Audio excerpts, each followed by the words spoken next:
বন্ধুরা, এই যে এত বড় হয়েছি, এখনো পর্যন্ত আসলে আমার ছেলের দিকে আমার এতটুকু নজর পর্যন্ত যায় নাই। কিন্তু ইদানিং আমি যেন আমি আমার নিজেকে আর আগলে রাখতে পারতেছি না। আমি আর নিজেকে কোনোভাবেই ঠিক রাখতে পারতেছি না। বন্ধুরা, আমার নাম হচ্ছে মিলি সুলতানা। বেশ কয়েক বছর হলো আমার হাজব্যান্ড বিদেশে থাকে। আর ইদানিং তার কথা আমার খুব মনে পড়ে, কিন্তু চাইলেও আমি তাকে আমার কাছে আমার করে পাই না। ওই ভিডিও কলে ইমোর মাঝে মাঝে মধ্যে একটু দেখা সাক্ষাৎ হয়, কথাবার্তা হয়। কিন্তু বন্ধুরা, এইভাবে কি একটা মানুষ বেঁচে থাকতে পারে? না, পারে না। আমি আসলে পারতেছি না। কি বলবো বন্ধুরা, আসলে আমার ছেলে নয়ন, ইদানিং সে অনেক বড় হয়ে গেছে। আগের চাইতে অনেক দুষ্টু হয়েছে, ফাজিল হয়েছে। শুধু তাই না, সে ক্রিকেট খেলে, ফুটবল খেলে। ইদানিং বেশ ভালোই, বড় হয়েছে বলতে গেলে। তো ইদানিং সে আমাকে এই তার নামে আমাকে অনেক বিচারও আসে। ঠিক আছে, বিচারগুলো কি? যে সে আসলে ইদানিং নাকি অনেকগুলো মেয়ের সঙ্গে রিলেশন করে।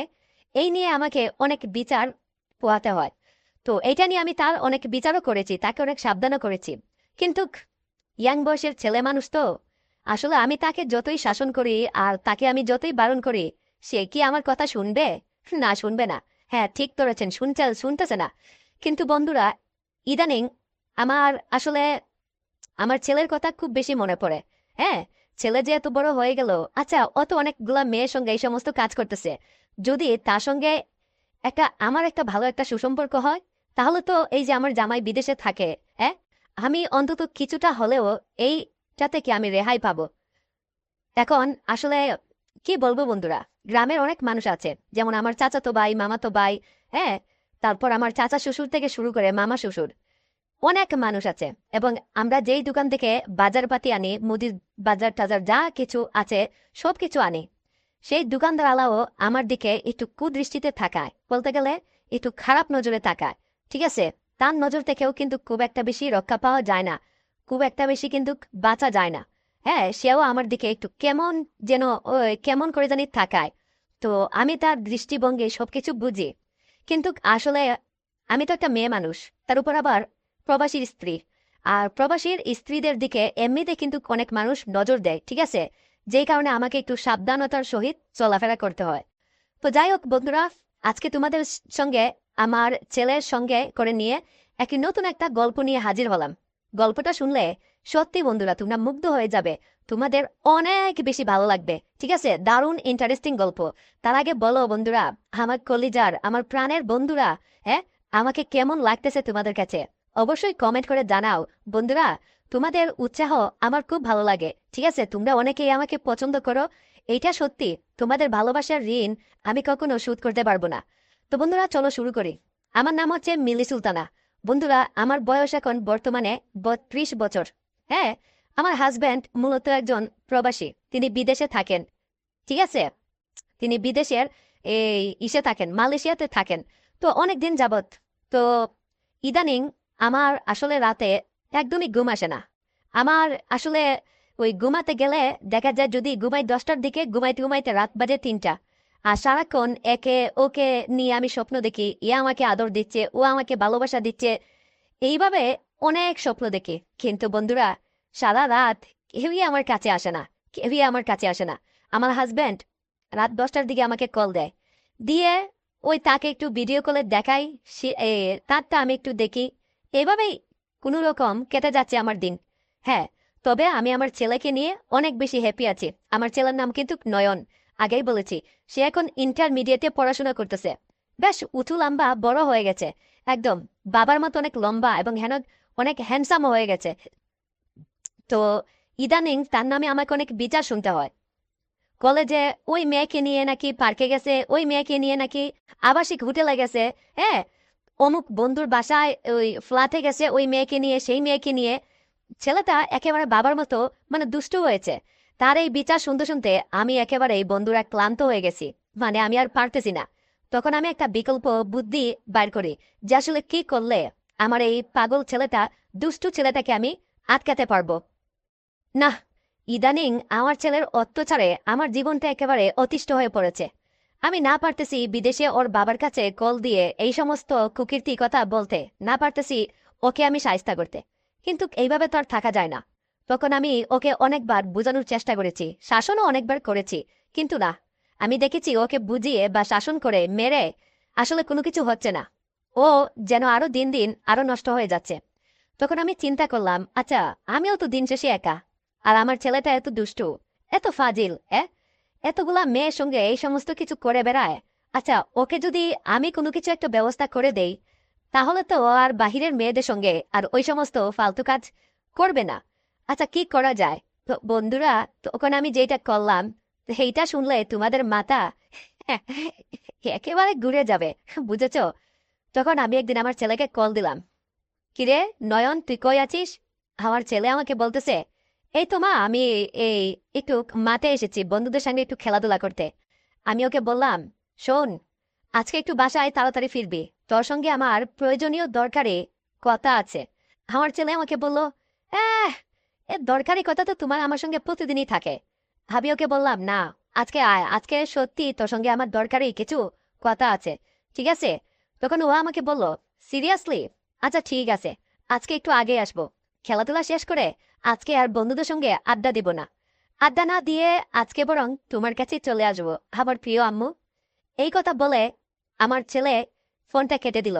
বন্ধুরা, তারপর আমি দেখি রাতে ও আমার মন রক্ষা করার জন্য আমার জন্য নান রুটি, তারপর হচ্ছে ওই চিকেন, এই কাচ্চি টাচ্চি না কি যেন বলে, এইগুলা নিয়ে এসেছে, আমাকে বাইল দিচ্ছে, বুঝছেন?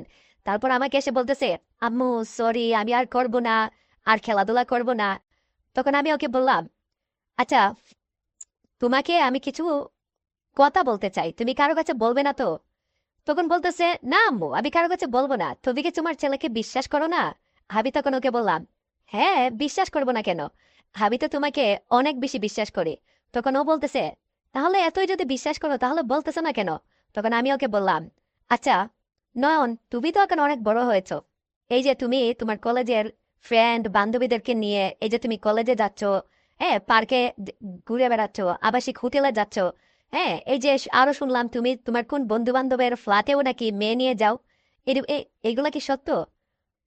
তুমি সত্যি কথা বলো, আমি তোমাকে কোনো কিছু বলবো না। তখন ও আমাকে বলতেছে, হ্যাঁ আম্মু, এগুলো তো সত্য। তখন আমি ওকে বললাম, দেখো বাবা, আমাদের তো সমাজে একটা মান সম্মান আছে, তাছাড়া তোমার বাবাও তো এখন আর দেশে থাকে না। হ্যাঁ, তোমার এই যে দাদা দাদি, ওরা তো তোমাকে কোনো কিছু বলতে পারতেছে না, তোমাকে তারা অনেক বেশি ভালোবাসে। তখন ও আমাকে বলতেছে, তাহলে আম্মু একটা কাজ করো না, আমাকে বিয়ে দিয়ে দাও। তখন আমি ওকে বললাম, ওরে আমার দুষ্টু ছেলে, শুনো, তোমার এখনো বিয়ের বয়স হয় নাই, বুঝেছো? আর শুনো, তোমার বিয়ের বয়স হলে তখন তোমাকে আর আমার বলা লাগবে না, ঠিক আছে? আমি নিজেই তোমাকে একটা ভালো একটা ছেলে দেখে, ঠিক আছে, তোমাকে আমি বিয়ে দিব।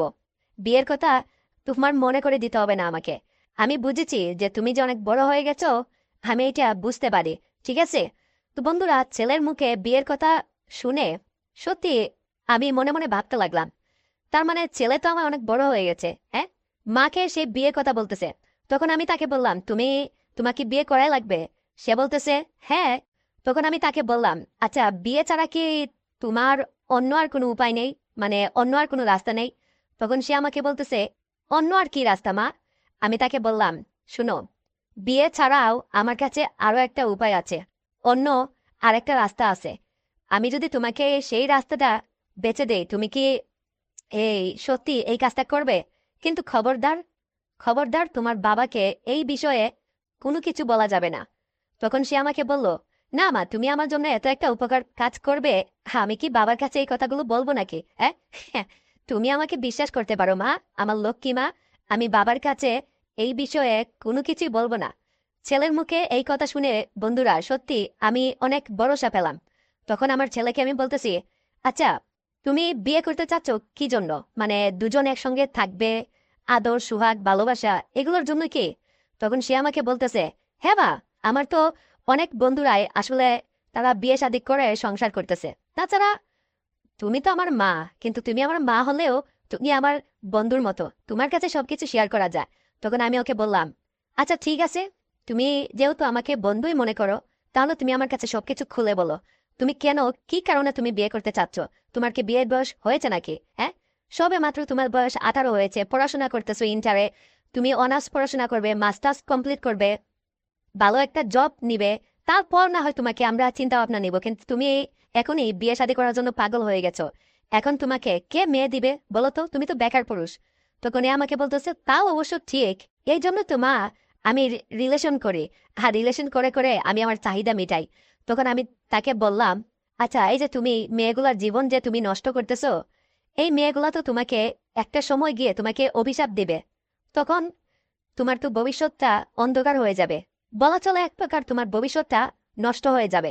কারণ জানো, তুমি এই যে মেয়েগুলাকে প্রেমের ফান্দে ফেলে তাদের সঙ্গে এই যে রুম ডেট করতেছো, আবাসিক হোটেলে নিয়ে যাচ্ছ, পার্কে নিয়ে যাচ্ছ, হ্যাঁ, তাদেরকে তুমি স্বপ্ন দেখাচ্ছ বিয়ে করবে, সংসার করবে, কিন্তু তুমি তো তাদেরকে বিয়ে করবে না, সংসারও করবে না।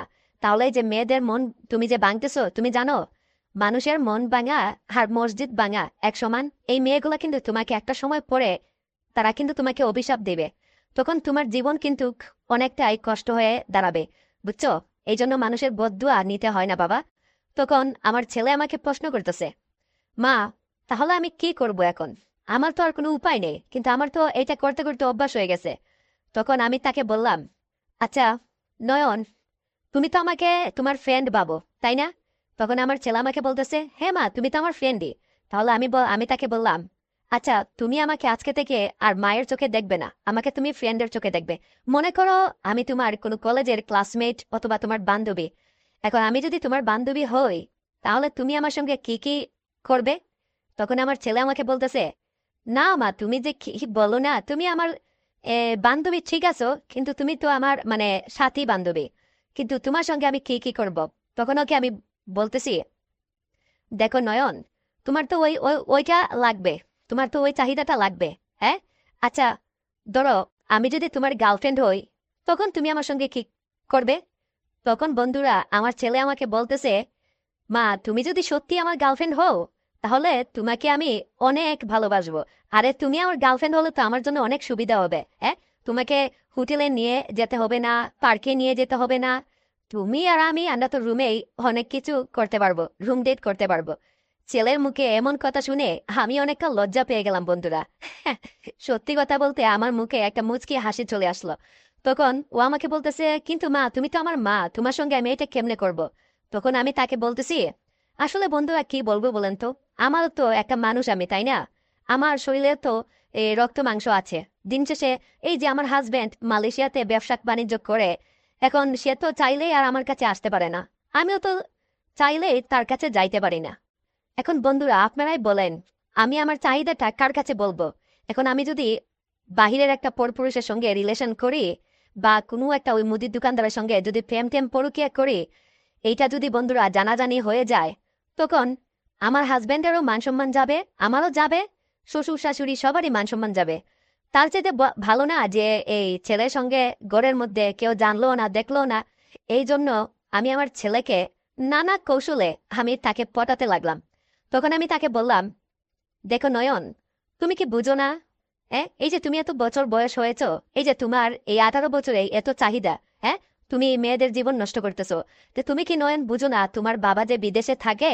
এই যে আমিও তো একজন নারী, হ্যাঁ হতে পারে আমি তোমার আম্মু, কিন্তু আমিও তো একজন নারী। দিন শেষে আমি একজন মানুষ না?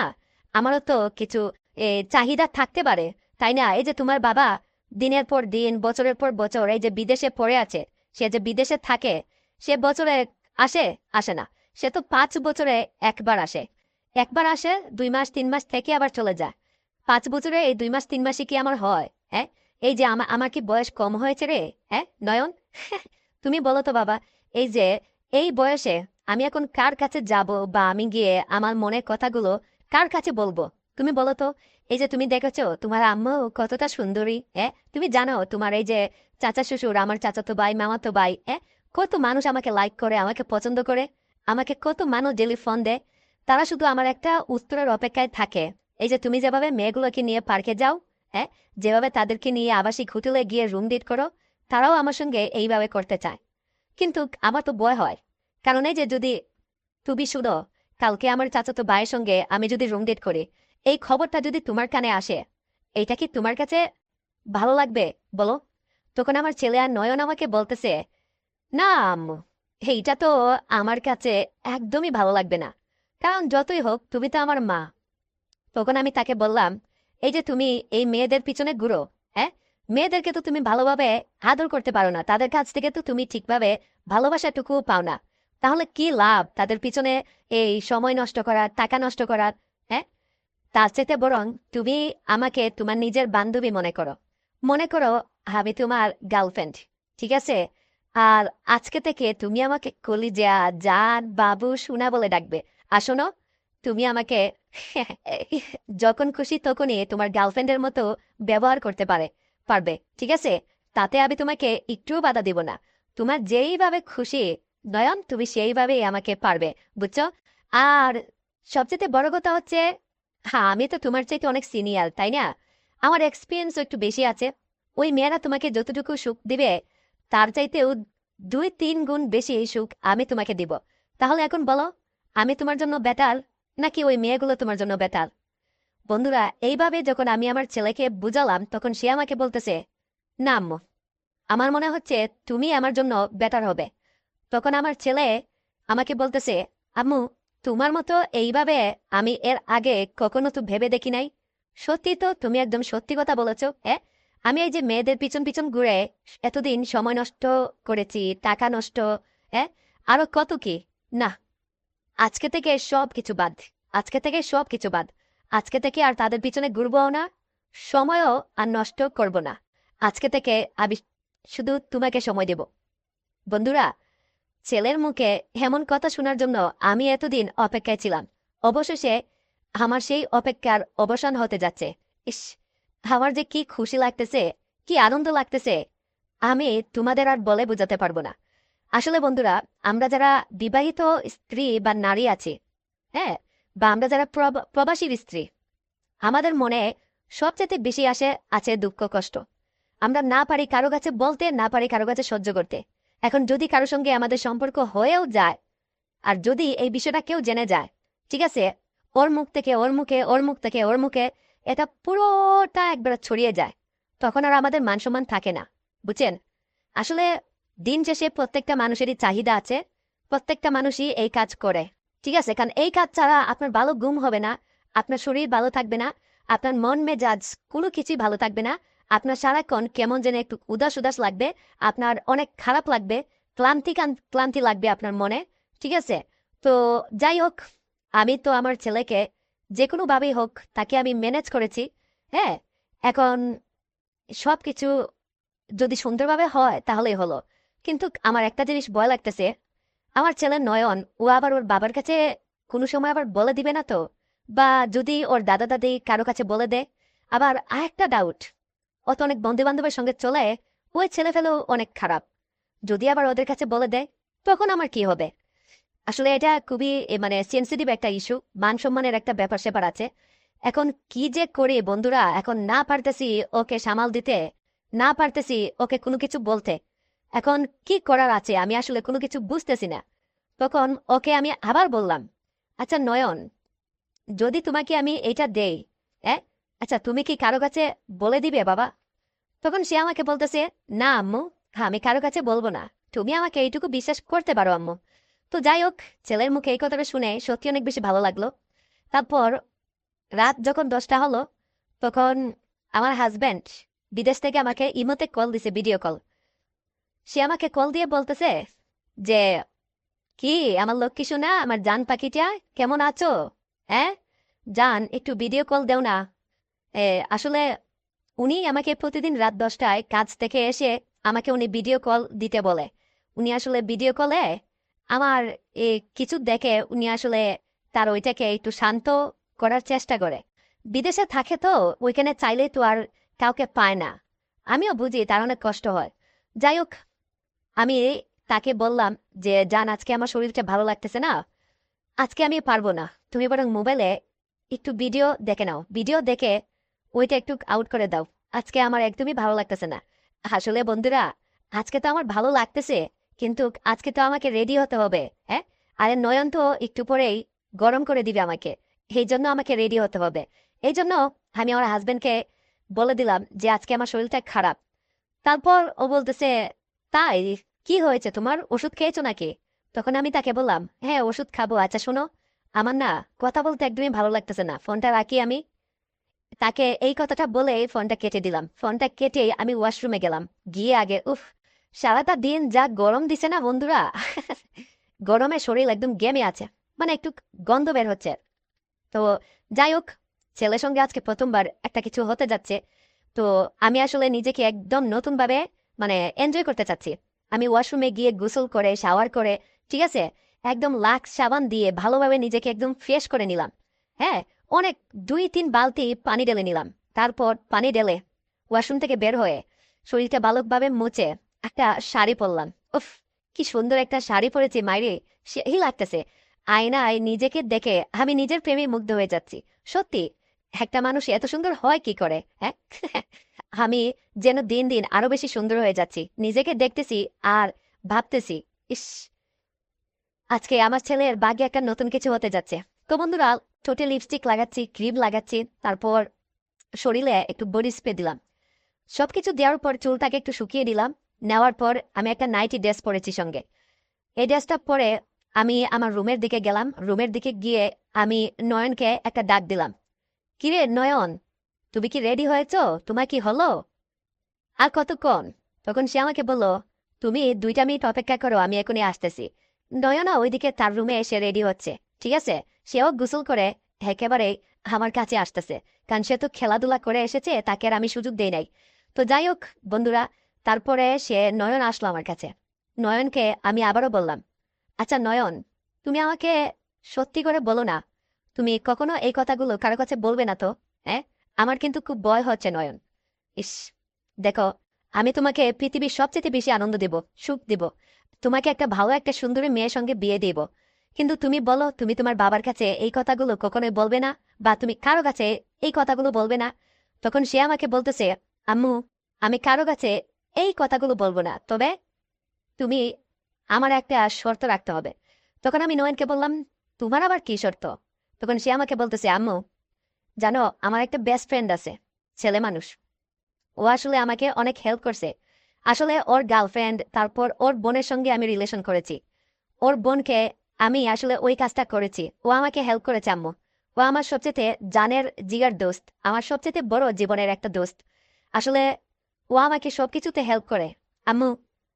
আসলে আমার ওই বন্ধু, ওর নাম হচ্ছে শামীম, ও না তোমাকে অনেক আগে থেকেই পছন্দ করে। ও আমাকে অনেকবার বলেছিল তোমার কথা, কিন্তু তুমি আমার আম্মু হও বলে ও আসলে কখনোই সাহস করে নাই।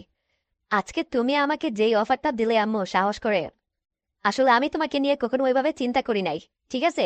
কিন্তু আম্মু, তোমাকে দেখে কেউ কিন্তু লোভ সামলাতে পারবে না, আমিও পারতেছি না। আম্মু, তুমি যদি কিছু মনে না করো, তুমি যদি অনুমতি দাও, তাহলে আমি আমার সেই বন্ধুটাকে তোমার কথা বলতে পারি। আম্মু জানো, আমার ওই বেস্ট ফ্রেন্ডটা শামীম, ও না খুব ভালো, তোমাকে আমার চাইতেও বেশি মজা দিবে। আর তাছাড়া ও কারো কাছে বলবে না, ও খুব ভালো। আম্মু জানো, আমরা দুজন হলে তোমার অনেক ভালো হবে। তখন আমার আম্মু বলতেছে, তোর বন্ধু শামীম কারো কাছে বলবে না তো?